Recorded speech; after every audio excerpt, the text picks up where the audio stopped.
नमस्कार साथीहरू, म रमेश जयसवाल। आज हामी यस भिडियोमा भोल्युम अफ क्यूब र भोल्युम अफ पिरामिड दुईटैको कन्सेप्ट युज गरेर भोल्युम अफ पिरामिडको कन्सेप्ट हामी दिन चाहन्छौँ। अरु यहाँ के छ, क्यूब पनि छ, भोल्युम अफ यहाँ पिरामिड पनि छ। अब के छ, यो क्यूब कतिवटा पिरामिड मिलेर बनेको हुन्छ, 6 बनेको, उसको 6 वटा फेस हुन्छ र प्रत्येक फेसमा एउटा के हुन्छ, पिरामिड एक्जिस्ट हुन्छ। यसरी विद्यार्थीलाई मे स्लाइड गरेर यसरी स्लाइडमी छ, यसलाई चलाएर हामी विद्यार्थीलाई यसरी सो गर्न सक्छौं।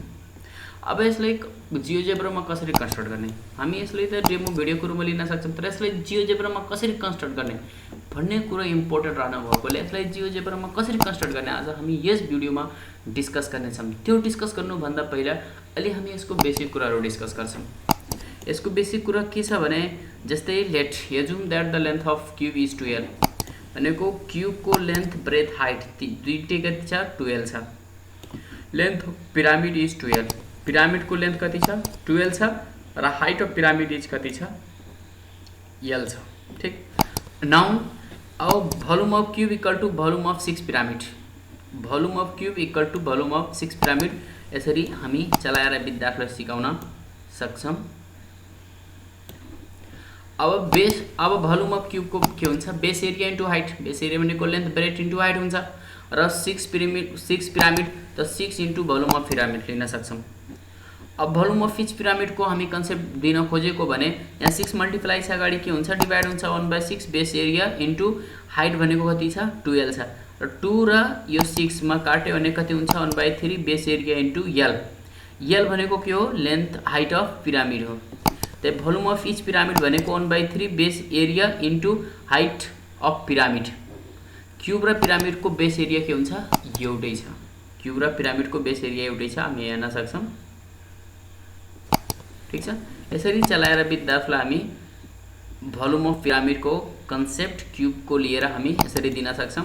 यसरी सिकाउन त इम्पोर्टेन्ट छ, यसले जियोजेब्रामा कसरी कन्स्ट्रक्ट गर्ने त्यो इम्पोर्टेन्ट कुरा रहने भएकोले आज हामी यस भिडियोमा त्यही डिस्कस गर्नेछौं। यदि तपाईलाई यो भिडियो मन पर्यो भने युट्युब च्यानललाई सब्स्क्राइब गरिदिनु होला, प्लिज सब्स्क्राइब गरिदिनु होला, किनकि मैले यस्तो डाइनामिक म्याथमेटिक्स को कसरी कन्स्ट्रक्ट गर्ने दिन प्रतिदिन भिडियो लिएर आउँदै गरिरहेछु। साथसाथै बेल आइकन घण्टी पनि थिच्दिनु होला। यदि फेसबुक पेजमा हेर्दै हुनुहुन्छ भने फेसबुक पेजलाई लाइक गरेर जोइन भइदिनु होला। यदि यसको थप एक्स्ट्रा कुनै टपिकमा तपाईलाई कसरी कन्स्ट्रक्ट गर्ने हाउ प्रोटोकल चाहियो भने कमेन्ट गरिदिनु होला र यो भिडियोलाई लाइक गरिदिनु होला। लाइक गरे बापत मलाई के मोटिभेसन मिल्छ कि यस्ता थप भिडियोहरु मैले बनाउँदै जाऊँ भनेर। अब कसरी कन्स्ट्रक्ट गर्ने त्यो इम्पोर्टेन्ट कुरा रहनु भएकोले हामी कन्स्ट्रक्सन तिर जाऊँ। अब एरिया, अल्जेब्रा, ग्राफिक र 3D तीनटा भ्यू लिने। अब 3D सोच्नु किन चाहियो, किनकि क्यूब पनि के हो, 3D फिगर हो र पिरामिड पनि के हो, 3D फिगर हो। त्यसैले हामीलाई 3D चाहियो।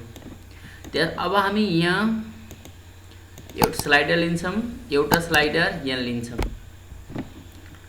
जुन यसको मिनिमम 1 मैक्सिमम 5 इन्क्रिमेन्ट 1 को लिन्छौं। एउटा अर्को स्लाइडर लिन्छौं, एंगल यसको मैक्सिमम कति डिग्री हुन्छ, 90 गरौँ, इन्क्रिमेन्ट 1 राखौं।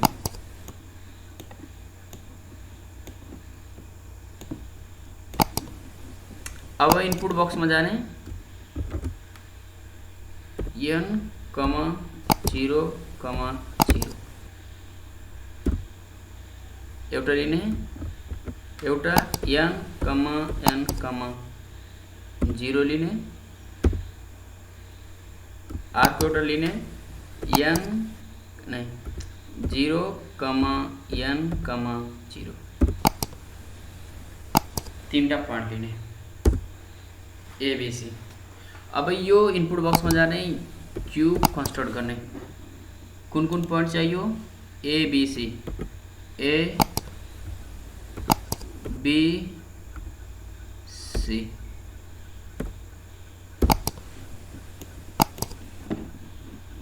एउटा के भयो, क्यूब कन्स्ट्रक्ट भयो, जुन हामी यसरी विद्यार्थीलाई चलाएर सो गर्न सक्छौं। यसलाई मैले कन्ट्रोल A थिचेर सो लेभल गर्दिए।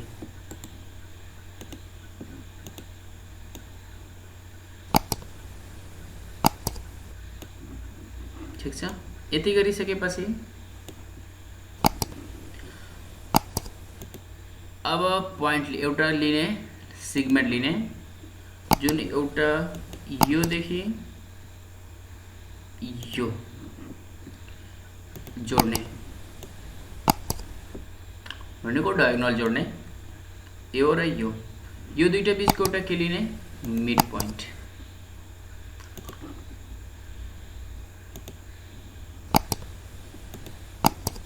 यो मिड पोइन्टलाई के गर्ने, ओ मानिदिने।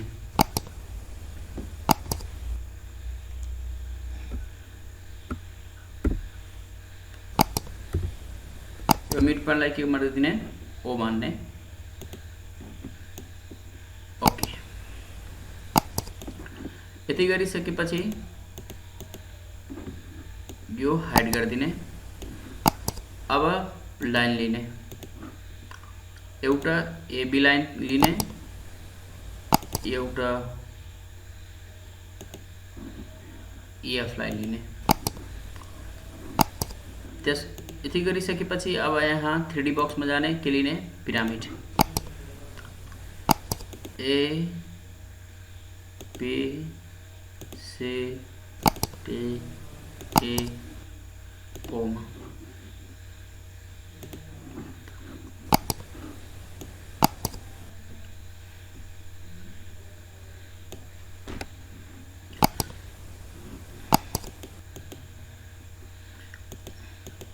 जी। यति गरिसकेपछि अब हामी के लिने, रोटेट, ROT फर्स्ट नेम,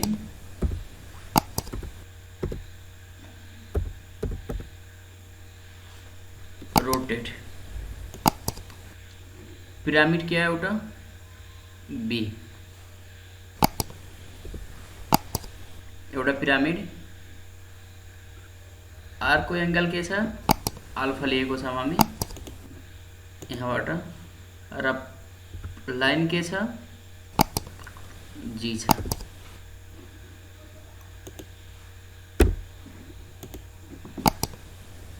हामी यहाँ यसलाई चलाम, गुड।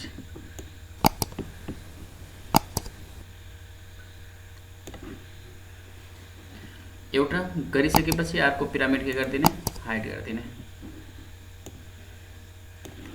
अर्को एउटा लाइन लिने,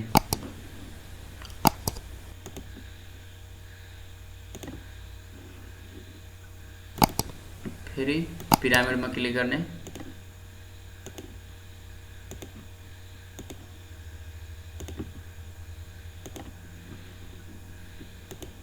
फेरि पिरामिडमा फर्स्ट क्लिक, फेरि रोटेट 2, ROT2, रोटेट 2 मा ROTAT,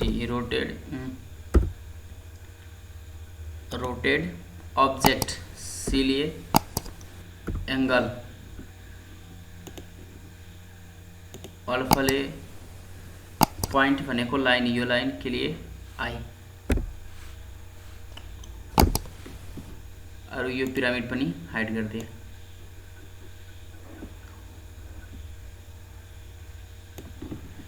तेस्रो पिरामिड मैले यही लिन्छु, यो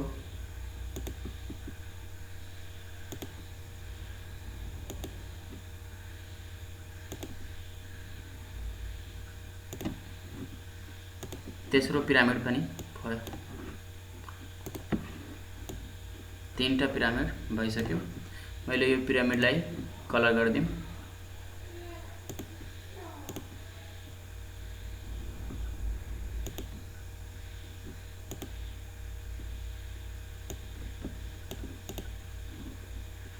ठीक छ। ओ पिरामिडलाई मैले कलर गरिदिउँ,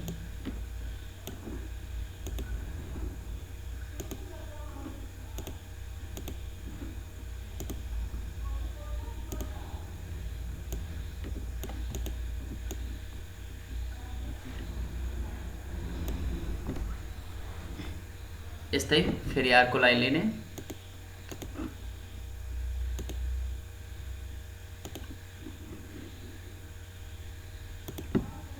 यो डी पिरामिड मैले अहिले हाइड गरिदिएँ। फेरि पिरामिड सिलेक्सन गर्ने,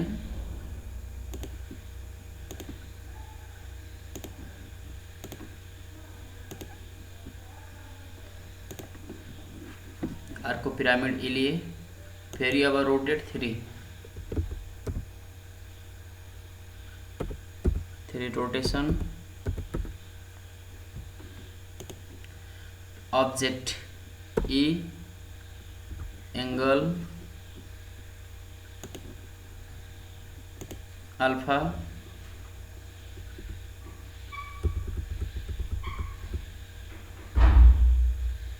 कमा त्यसपछि लाइन के जे इन्टर क्लिक गर्ने। फेरि अर्को के गर्ने, यो पिरामिड हाइड गरिदिने।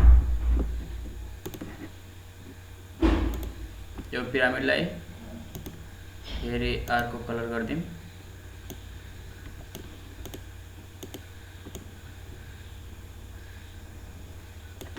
फेरि अर्को लाइन लिने, यो लाइनदेखि यो लाइन, फेरि पिरामिड लिने,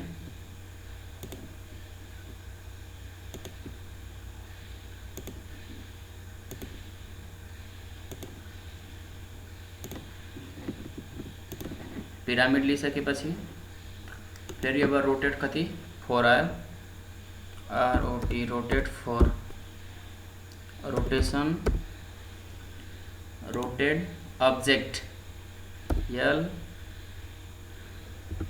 एंगल अल्फा पॉइंट भनेको लाइन के लिएको छु। यो पिरामिड अर्को पिरामिड के गरिदिए, हाइड गरिदिए। 1 2 3 4 एउटा मैले डी पिरामिड बनाएको थिएँ। 5 वटा पिरामिड रेडी भइसक्यो।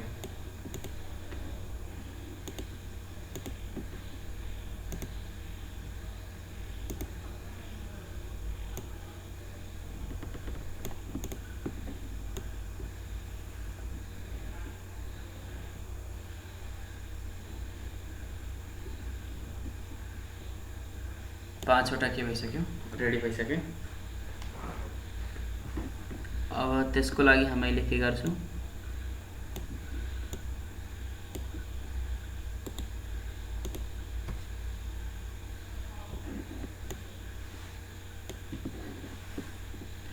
अब फेरि अर्को पिरामिड लिन्छु।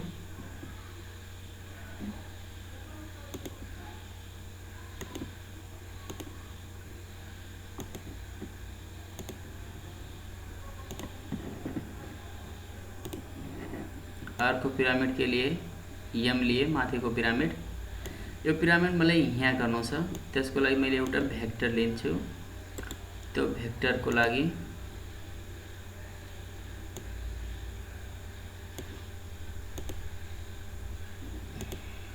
ओके, त्यसको लागि के गर्नुपर्छ, रोटेट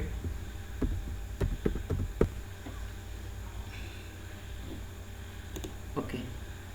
पहिले के लिने, रोटेट, पहिले ई पॉइंट लिने, त्यसपछि एंगल के लिने, अल्फा लिने। यहाँ पॉइंट को ठाउँमा के लिने, लाइन लिने, यो लाइन जी इन्टर गर्ने। यो भेक्टर यो पॉइंट आइसक्यो। अब यो पॉइंट में भेक्टर जोड्ने, ई र यसको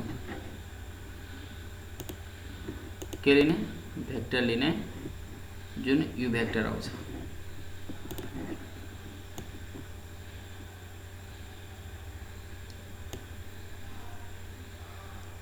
भेक्टर आइसकेपछि फेरि इनपुट बक्स में जाने, रोटेट 5 लिने। त्यसको लागि ट्रांसलेशन, ट्रांसलेट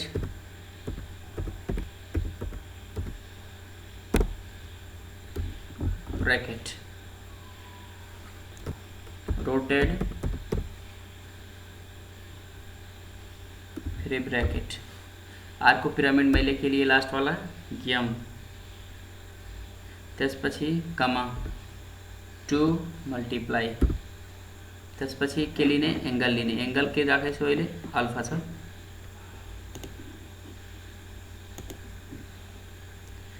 फेरि ब्रैकेट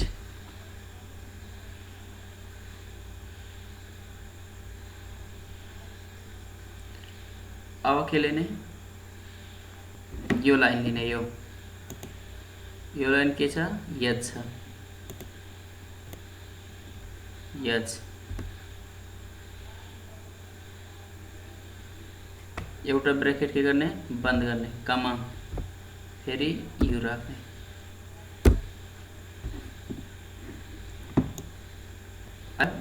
माथिको के गर्ने यो भेक्टर हाइड गरिदिने यो भेक्टरलाई के गर्ने अहिले ओके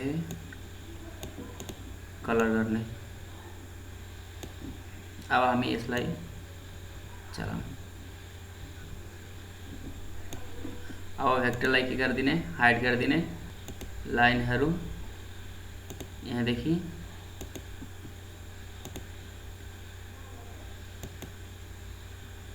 हाइड गर्दै जाने मैले एक्सिस प्लेन सबै हाइड गरिदिए अरु यो पॉइंट को नाम ई पनि गयो ओ भन्ने पॉइंट पनि हाइड गरे अरु क्यूब लाई कलर गरम क्यूब लाई रेड गरम ओके अलि क्यूब लाई ठुलो पारम यो एन लाई पनि हाइड गर्दिम ओके अब यसलाई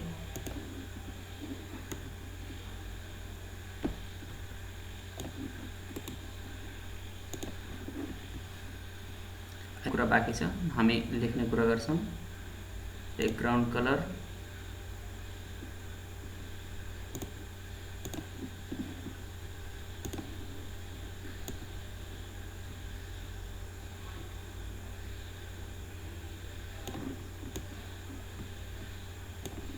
यी भन्ने पॉइंट बाँकी थियो अहिले यसलाई हाइड गरौँ अरु यो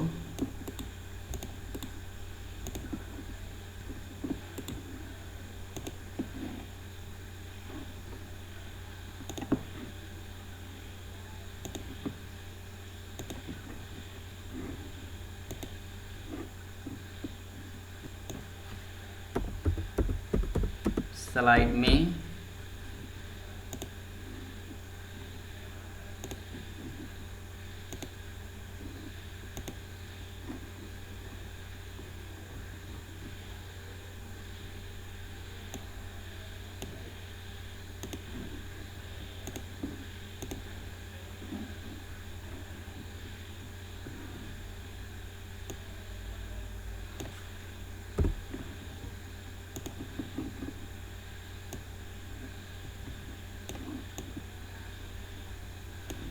त्यसरी हामी विद्यार्थीलाई छन् कन्सेप्ट दिन सकिन्छ त्यसरी चलाएर अब लेख्ने कुरा छ मैले के गर्छु भने यहाँ छ मैले एडिट गर्छु तपाईहरु आफै लेख्नु होला control A C copy paste गर्दै किनकि मैले अलरेडी लेखिसकेछु अर्कोमा फेरि लेख्दाखेरि टाइम लाग्छ किनकि भिडियो छिटो र